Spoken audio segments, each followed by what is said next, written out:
A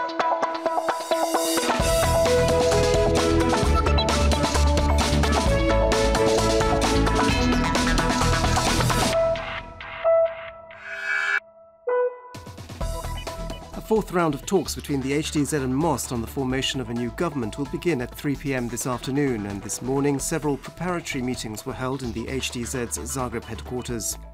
The negotiations are thought to be now entering the phase where key staffing decisions will be made. This morning, HDZ leader Andrej Plenković said that the talks were progressing normally and there was no need for the media to try and create some artificial tension.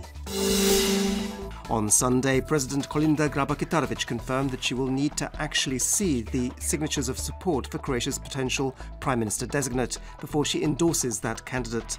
The Prime Minister-designate has to have the support of the parliamentary majority, which means the support of at least 76 MPs. The SDP's election commission confirmed on Sunday that there will be 10 candidates for SDP leader. One of them is former Justice Minister Orsat Miljanić, who this morning began the process of gathering the required 1,000 signatures from SDP members in support of his bid. The SDP's election convention will be held on the 19th of November. At midday today, a session of Zagreb University's Senate began to address the ongoing tensions between the philosophy faculty's dean, Vlatko Previšić, and the faculty's students and some of his staff. It has recently come to light that Previšić is over 70 years old and should retire, although he has said he has no intention of resigning.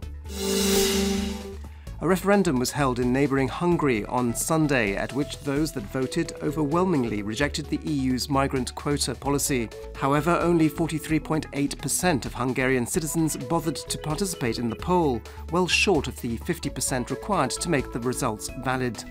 Despite this, Hungarian Prime Minister Viktor Orbán has declared victory, announcing that he will propose an amendment to Hungary's constitution to legalise the result.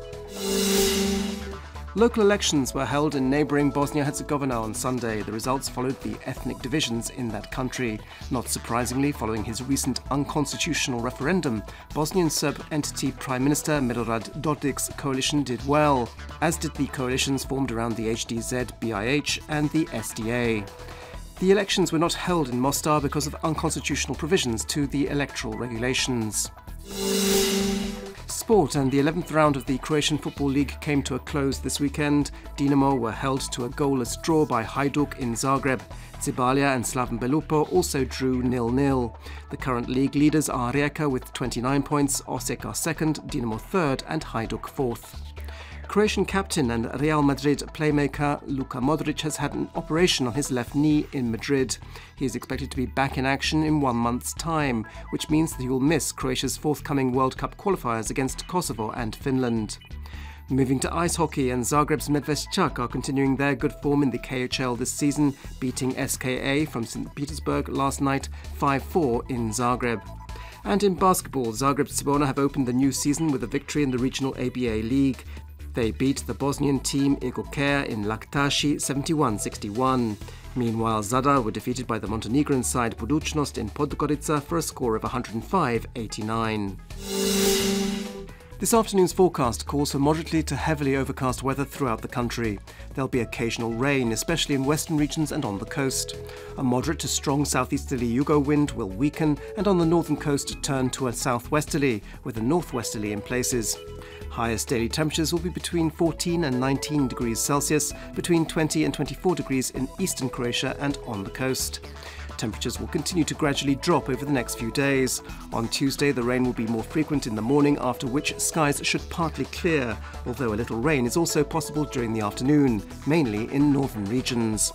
On the Adriatic coast, Tuesday will be very changeable and heavier downpours are likely again along the northern coast. However, a northeasterly Buda wind, which by the end of the day will have spread to most of the coast, will bring with it clearer skies. On Tuesday and Wednesday, it'll be partly sunny and mainly dry, although windier and colder.